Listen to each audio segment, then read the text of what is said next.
Metaphor is a phenomenal game with a phenomenal party cast, and honestly one of the best ones they've ever made in general. I think the only one that beats it for me is Persona 4, just because I love this character so much, but other than that, I think this has like second place to the best cast that Atlas has just ever made, period. And now they have similar cutscenes that they do in Persona, where they have these whole awakening cutscenes that shows how they get their archetype. And here, I'm just going to rank which one was the worst to the best, and which I thought to be just based on the cutscene itself, and how they also, their emotion of why they got their archetype, like their character arc that led to it. And well, let's just jump into, I think, to be the worst one. Still pretty good, but definitely a lot less than the others. Now, I feel like the weakest one is Haizme. Don't get me wrong, this character is absolutely phenomenal. Definitely one of the best in this cast.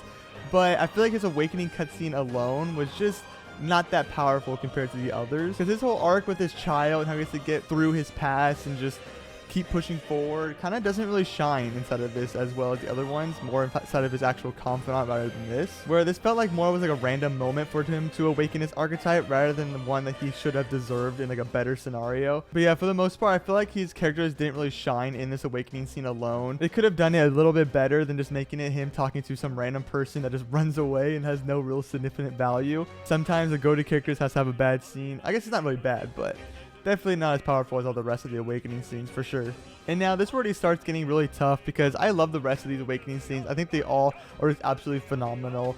But I think the one I have to rank next is Juna's, which I mean, I don't really have that much critiques about it because like I said, these are all absolute phenomenal awakening scenes. In my opinion, I liked it a bit less than the others. I just really like how she stands up for herself and then smacks Godel when she realizes that he has no longer protection from the king's magic.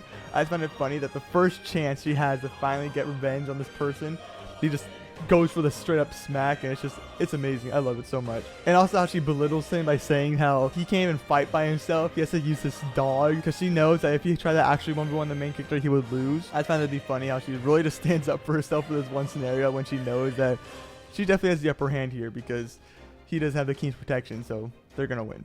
And the next one I have to go with is Stroll's. Now, I absolutely love this one. I mean, I just love Stroll. I think he is probably my favorite character in this cast because he's just a phenomenal character. His whole arc and how he just comes with all the plans for everything. Absolutely phenomenal character. I love him so much. But I really like how his awakening scene shows that he's like talking in front of his whole community again, trying to rise him up just to let them know that he will rise back up as the ruler of his house once again.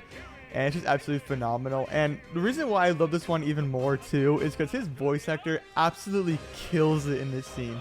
I love it so much. I think his voice actor did so well in this scene. It was just absolutely phenomenal. It was peak. I loved it so much. The voice actor did such an amazing job. And from this point onward, after his awakening scene, I just fell in love with this character. Like, there was not a single time I just had any like less likeness of this character. He was just a phenomenal character.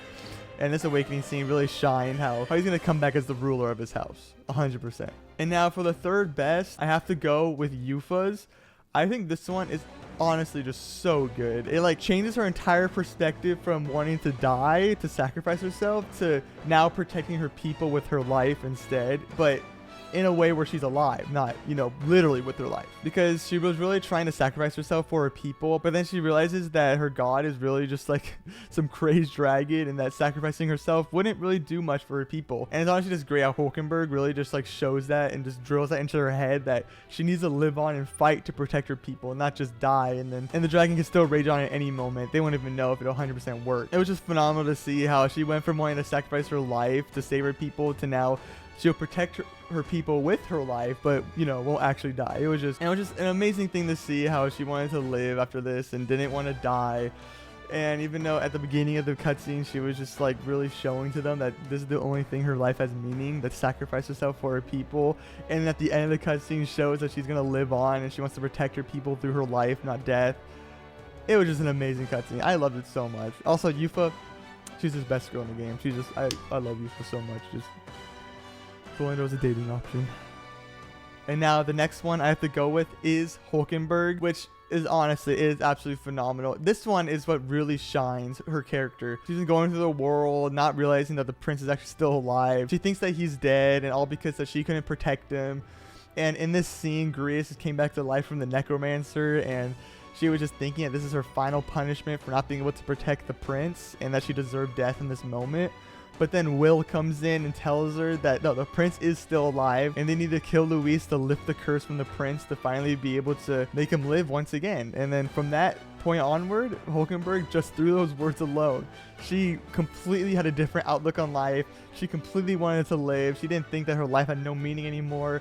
She just stood up, awakened her archetype with this newfound hope that the prince is actually still alive, and then goes absolute beast mode. I mean, sure, she has, in my opinion, I don't like her archetype. The knight archetype is not good. I don't like it at all. But this cutscene was just amazing. I think this honestly, actually, well, aside from the first best, in my opinion, really just shines their character so good. Like, this cutscene just ties completely into her backstory, and it was just phenomenal. It absolutely amazing. And now the one that I think is the #1 awakening cutscene is Basilio's. And the reason for this is just because it is so different and unique compared to every other awakening in this game. It is the only one that he doesn't awaken his archetype in the heat of the moment. Instead, it is doing a conversation with Dell, and that how he has to accept that now Luis betrayed him, Dell died, and how he has to start back from square one. And it was just honestly an amazing cutscene to see how he really just accepts Dell's power, and he had to just go through all the emotions of realizing that his life's completely about to change, how he's not going to be able to speak with Dell anymore, but Dell will always live on inside of him. And honestly, it was just a phenomenal scene to watch. I really love Basilio, and this cutscene just completely made me love his character even more. It's also just really cool how you're able to get like an enemy through most of the game, join your team. It was honestly just, this character is so good. I love Basilio. It was such an amazing character to add. And now hold on, I actually haven't said the best one, the true best one. Grievous' awakening. Oh yeah, I guess the same cutscene where he falls into the pit of nothingness. That was peak. That was the absolute best one. I love Grievous' awakening scene. That was absolute peak. But well, thank you everybody so much for watching this video. If you liked the video, make sure to leave a like, and if you enjoy the content, make sure to subscribe. It would mean a lot to me if you did.